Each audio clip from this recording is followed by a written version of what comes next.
Presiden Joko Widodo menyatakan pelanggaran hak asasi manusia berat memang terjadi di masa lalu. Presiden meminta Menko Polhukam Mahfud MD untuk mengawal upaya konkret pemerintah dalam menyelesaikan penanganan pelanggaran HAM berat tersebut. Usai menerima laporan dari tim penyelesaian non-yudisial pelanggaran hak asasi manusia di Istana Negara pada Rabu pagi, Presiden Jokowi menyatakan menaruh empati dan simpati kepada para korban dan keluarga korban pelanggaran HAM berat di berbagai peristiwa di masa lalu. Dua hal juga dipastikan Presiden Jokowi.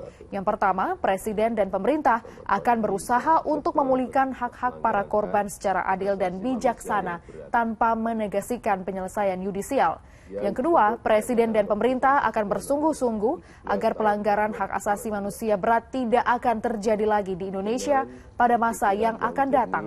Dan hati yang tulus. Dan saya minta kepada Menteri Koordinator Politik, Hukum, dan Keamanan, Menko Polhukam, untuk mengawal upaya-upaya konkret pemerintah agar dua hal tersebut bisa terlaksana dengan baik. Semoga upaya ini menjadi langkah yang berarti bagi pemulihan luka sesama anak bangsa, guna memperkuat kerukunan nasional kita dalam negara kesatuan Republik Indonesia. Dan inilah 12 pelanggaran HAM berat yang menjadi perhatian pemerintah. Yang pertama, peristiwa 1965 hingga 1966. Kedua, peristiwa penembakan misterius di antara tahun 1982 hingga 1985. Ketiga, peristiwa Talang Sari Lampung. Kelima, peristiwa penghilangan orang secara paksa.